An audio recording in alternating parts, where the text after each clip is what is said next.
Welcome to the Weird Library. I am the librarian. It is a pleasure to meet you here. Many have attempted, but failed, to visit through various means where you have merely stumbled. Indeed, the stars must be right, and the mists have waned. Do not let the strangeness of these walls concern you, nor the vast collection of its tomes. I have selected a particular tale in anticipation of your arrival. Bridget, the librarian here. It's so nice to be able to broadcast to your dimension once again. We had some temporal displacements. Rest assured, we have been able to fine-tune our transmitter and will be broadcasting each Friday in your world for the foreseeable future. Tonight's story is a Lovecraftian pastiche. A child left at home without parental supervision for an extended holiday may be frightened, but they might also find themselves resourceful in unusual ways. 454 Angell. Written and narrated by Anthony Pearce. It is as the ebullient glow of August subsides, hiding once again behind the encroaching rain of autumn, that I lay down this annual tome, expecting not that it will be believed, but that it shall fulfill the gaius enforced upon me by a looming headmaster. With each new submersion into submission, it has been forced upon me this recollection of events, which, though not truly within the auspice of your authority, it is impingent upon me to make a full recounting. What joys or sorrows occupy the vacuum which nestles betwixt our slavish months to these brownstone halls, should be the province of my heart and mind alone.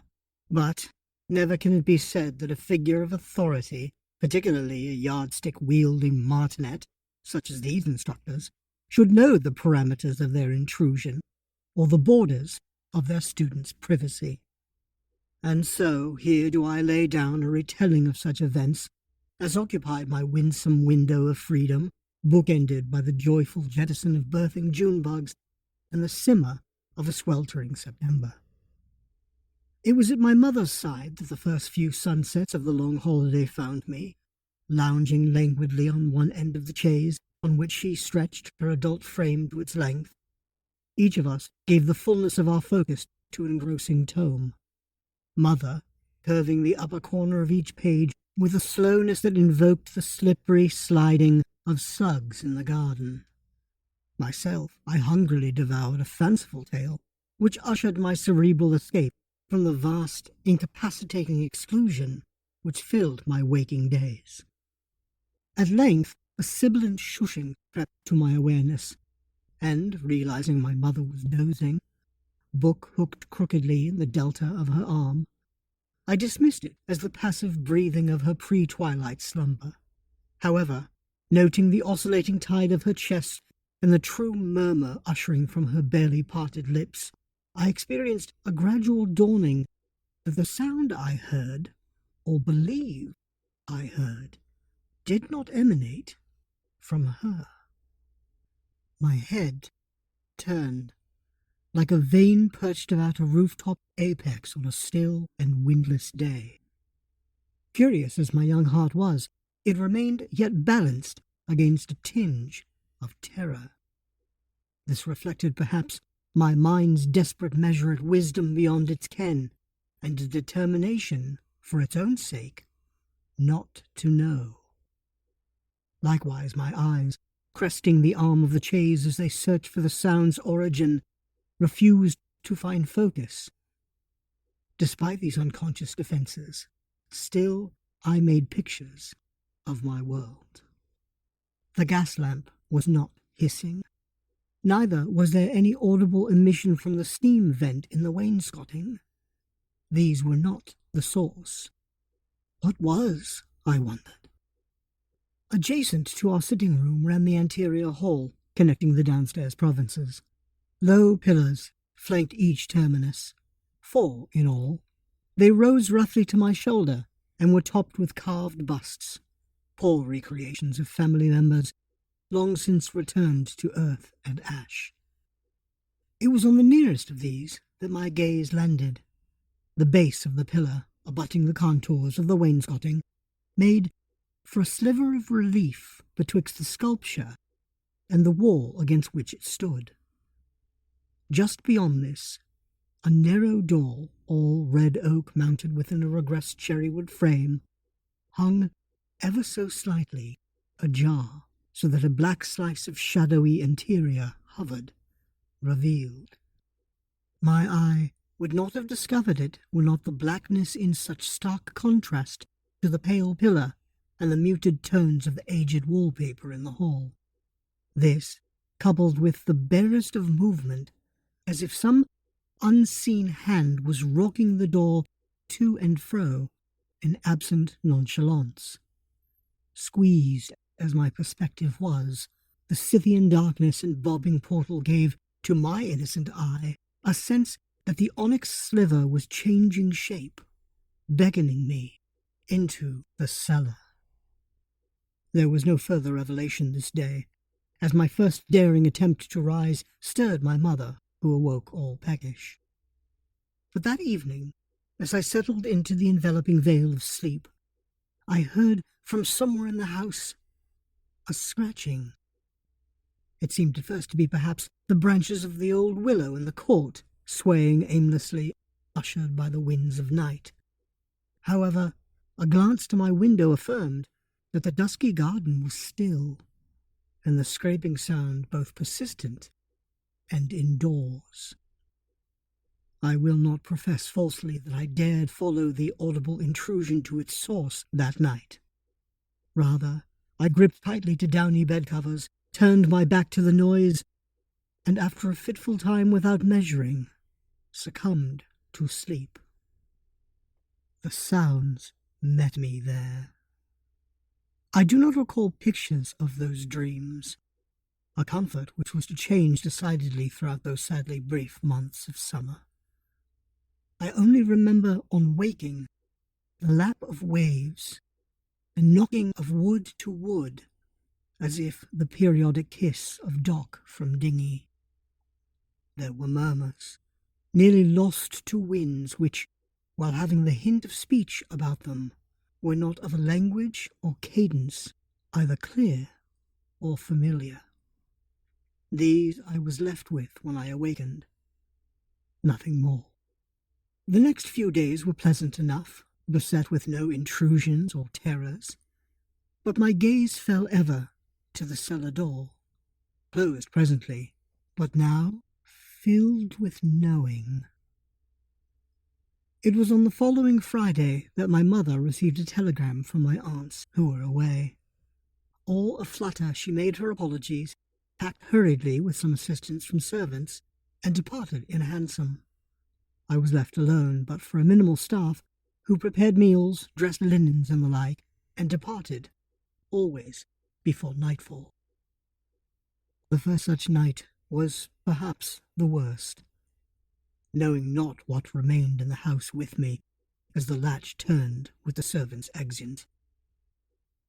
They wasted no time, and indeed the click of the door was met with what to my ear sounded like a wafting chuckle from the cellar. My imagination it was not, accompanied as it was by a sting to tongue and sinus akin to salty sea air. I have never liked the beach. I do not feel at all at home beside the sea, and its denizens do not appeal, even when prepared and served at my table. There was no escape within the house from the assault of sound and smell, no surcease as I hurried from room to room seeking some barrier which would separate me from those foul intrusions upon my senses. The longest night I can recall, I was rewarded with no sleep until morning, and my eyes must have lit like the dawn when I first heard a key in the latch. Excitedly I raced to meet my mother's return, but found myself instead wrapping my arms embarrassingly about the waist of our cook. In a week's time I received a letter from Mother, explaining that some legal matters had arisen, and she would be some time with Aunts Anne and Lillian, sorting it out. That week had not been without incidents of my own, and in fact, the nearly nightly visitations had continued rather than abated.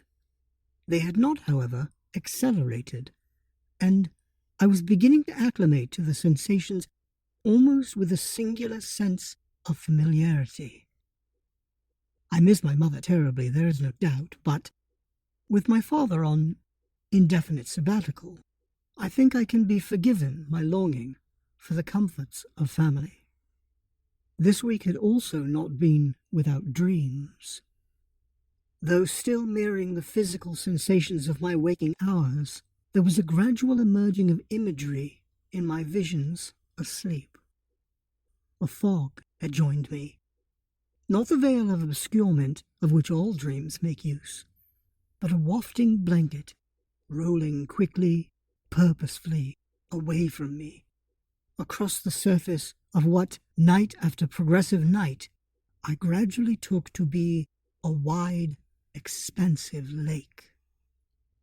Following the most illuminating of these dreams, I penned a letter to my mother, assuring her that I was well in her absence, and she should not burden her dealings with concern for me, or the need for a hasty return. Having posted my missive, I returned home, immediately noting a peculiar phenomenon about the hall floor. Creeping along the seam of one floorboard extended a viscous trail of liquid. On closer examination, I discovered a brackish pool gathered about the base of the cellar's entrance. This at first perplexed me, as the stairs of the cellar descend rather sharply into its recesses, offering no surface level with the doorway for any such fluid to gather. Kneeling to it and dipping one tentative finger, I could tell ere I raised it to my tongue that it bore the salty tang of sea-water. Caution be damned to any child with the mystery at hand, and with light of day as my ward, I took hold of the polished brass knob and opened wide the cellar door.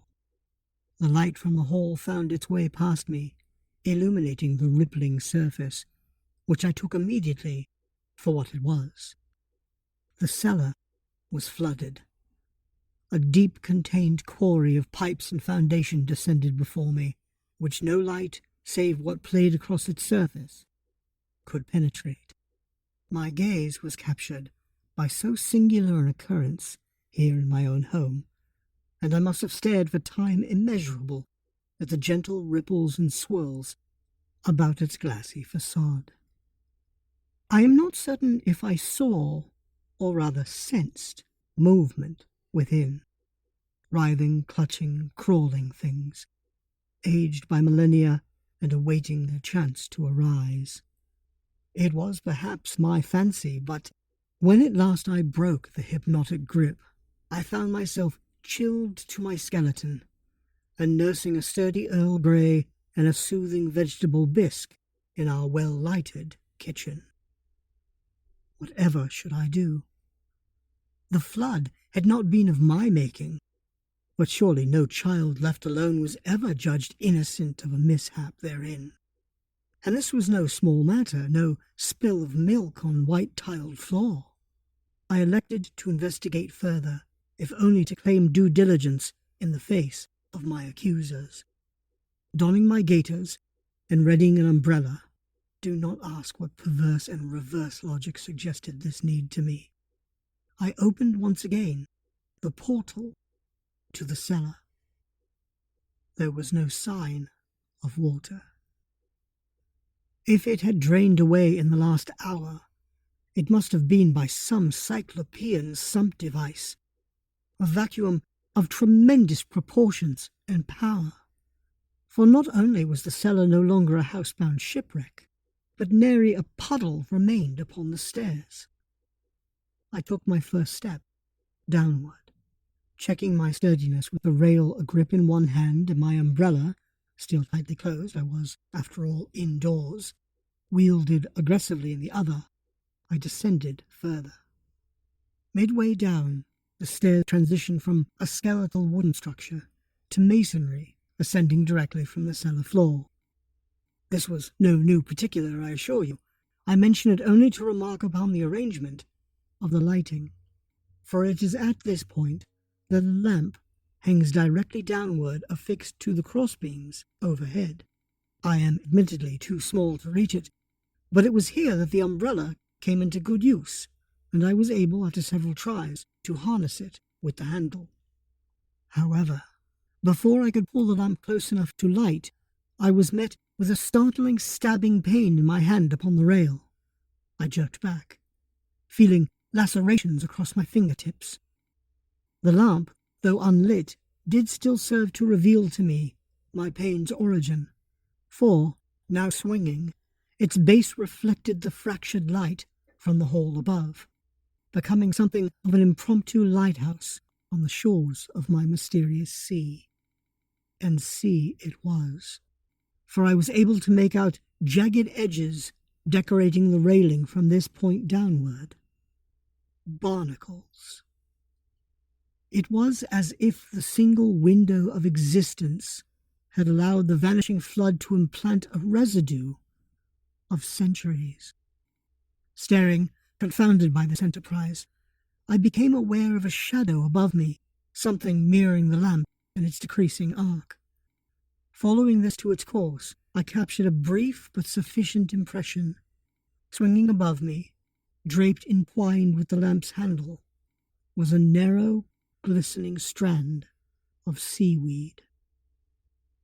Following this, they came to me nightly, whispering, murmuring, teaching me a language humankind was never meant to pronounce.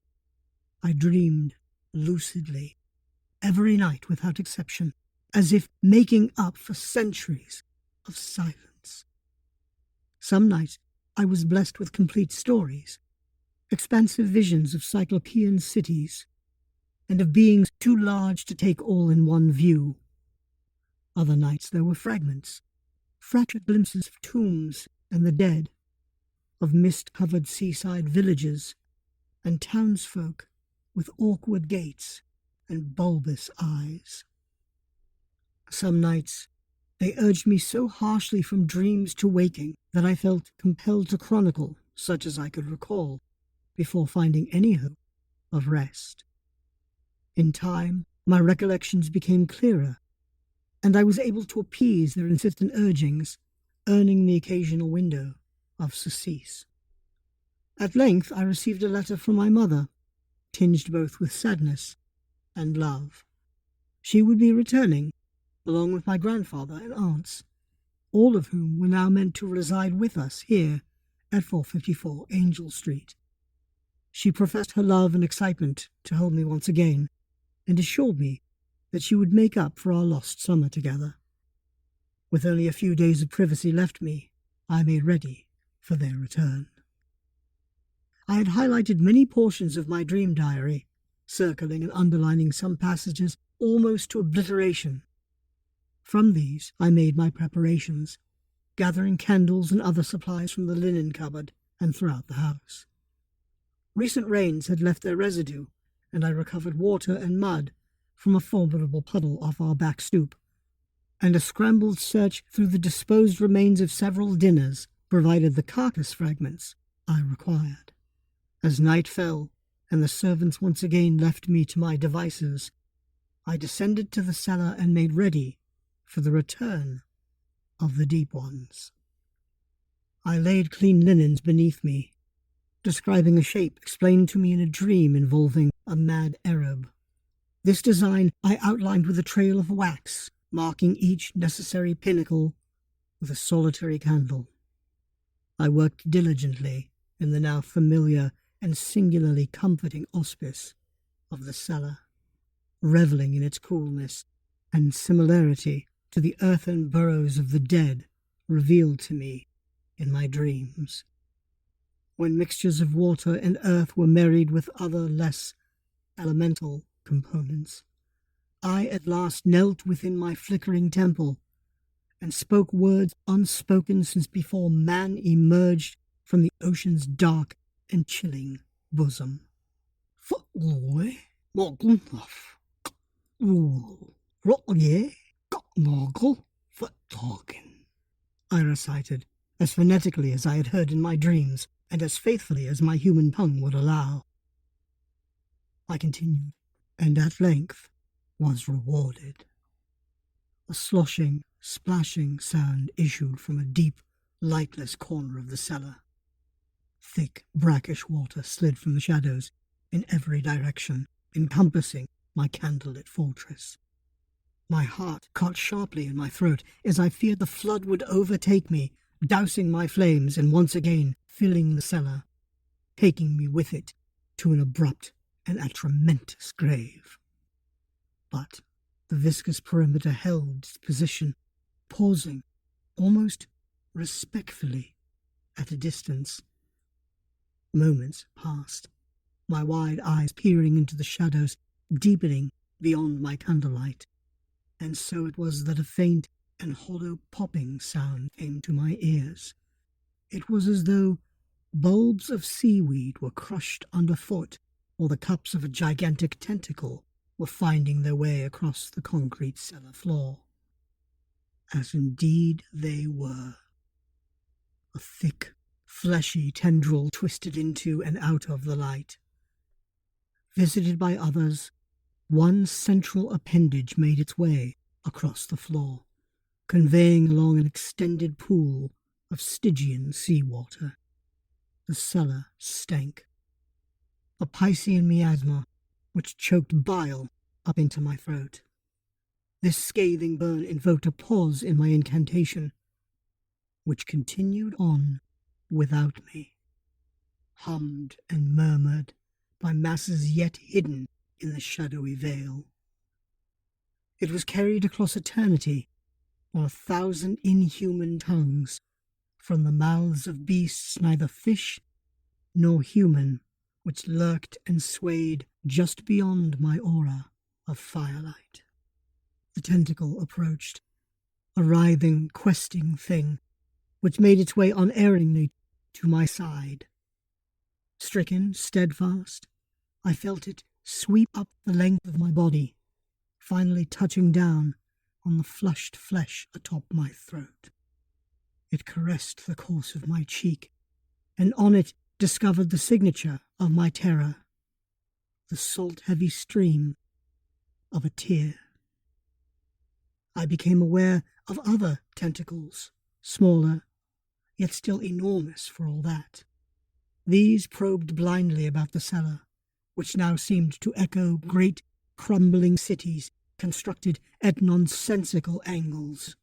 Some found me there, and joined in the gentle cradling of the great and slimy appendage. By the time my mother returned home, I was fully immersed in chronicling every vision my new friends would share with me, by day or night. I remained completely preoccupied with this endeavour, giving only cursory notice of the family members who had joined us. The cellar seemed to contain no shred of indication that any water or presence had ever existed within. I was elated with my discoveries, but learned quickly that my mother was at ill ease with discussions of the deep ones, particularly over supper. My grandfather alone seemed open to my narratives, and reciprocated frequently with weird and extraordinary tales of his own. It was a long and restless summer, but I emerged from it with new friendships and purpose. The deep ones are ever with me, their murmurs filling my ears with the promise of kindnesses for my diligence and dedication. Only I, among all boys, will remain by their side when insanity has claimed all humankind in its grip. The geometry you hold so dearly as truth will fade to memory, replaced with a science and structure known only to vastly older, wiser beings. I can feel them now, rocking my desk. Do you see how it moves, as if great writhing forces exist within? Do you hear the splash of water? Smell the biting sting of the salt sea air. That yardstick will do you no avail. They are here. Howard L., Grade 9.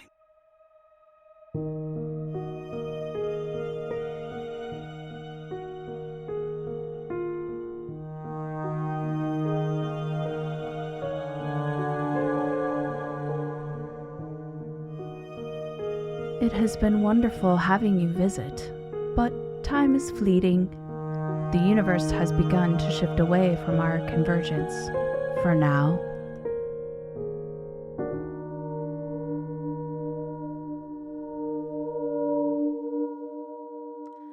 The Weird Library is produced by Dark Side of the Bridge Studios, LLC. Audio editing and music by Bridget Brenmark. Did you know that you can get your very own Weird Library logo book bag? Check out all of our merch at www.weirdlibrary.com. All proceeds go towards producing episodes for the Weird Library. Other ways to help the podcast are to follow, rate, and review the Weird Library on your favorite streaming service. This really helps the show reach more people who will enjoy our stories. Your support is much appreciated, and thank you for listening.